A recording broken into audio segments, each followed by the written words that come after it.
The F-Zero series. Now this is one I've wanted to talk about for a long time. The critically acclaimed racing franchise that just hasn't seen a game in a very long time. Hell, these days Captain Falcon is probably best known for his appearances in a certain fighting game rather than the games he originates from.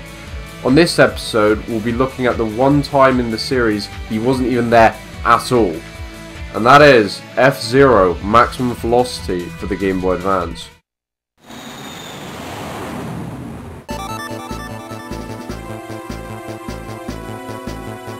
F-Zero Maximum Velocity released in 2001 as a launch title for the Game Boy Advance.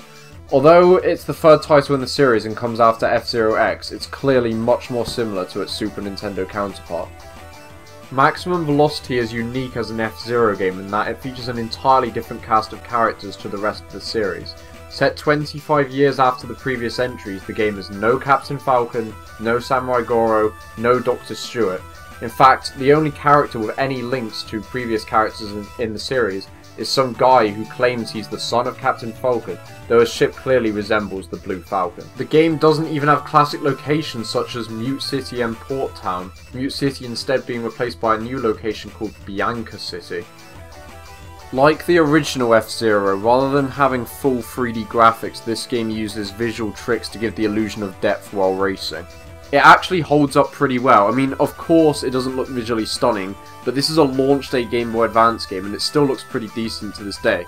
The tracks are also very colourful, and the vehicles do look nice. Yes, they can look blurry at a distance, but that's just how the visual technique works. I think the graphics in this game have aged surprisingly well. So, how does it play?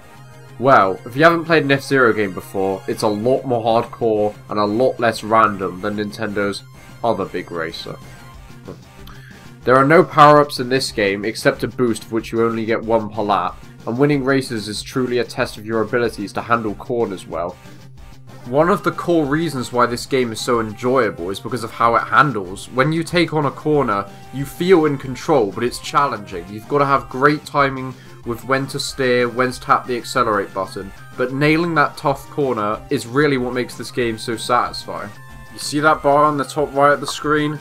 That's your machine's health, which will deplete upon any collision or hitting one of the game's landmines. Allow it to deplete, and boom, your machine will blow up, losing your life and forcing you to restart the race. And trust me, on the harder tracks, this is far from a rare occurrence. You'll blow up, and end up going off the track, which also causes you to blow up, and then you'll probably blow up again. The objective of each race is to simply come in the top 3. Fail to do this and you'll lose a life. Do this on all races in the cup and you pass the cup. There's no, like, scoreboard to top or anything like that. So yes, F-Zero Maximum Velocity is a very skill-based and somewhat hardcore racer, but that's what makes it feel all the more rewarding to overcome the harder cups in the game. Despite the game being challenging though, it's far from unforgiving for newcomers. The lower difficulties and the earlier tracks provide a good point to sink in, and there's few feelings more satisfying than finally conquering those harder difficulties. Vehicles have pretty decent variety. There are a total of 10 in the game and they all play differently. Stingray, for example, has a long but not so powerful boost, and some handling issues. JB Crystal, on the other hand, has a low top speed but's good for cornering and has a long boost time. One area where the game is lacking, unfortunately, is in game modes. You get the standard Grand Prix, a training mode where you can race on any course but against just a single opponent, and a time attack mode that is very oddly limited to just one course. Due to the lack of game modes, the replay value comes from just conquering all the cups on the hardest difficulty with the different vehicles, with which the game will track your progress on.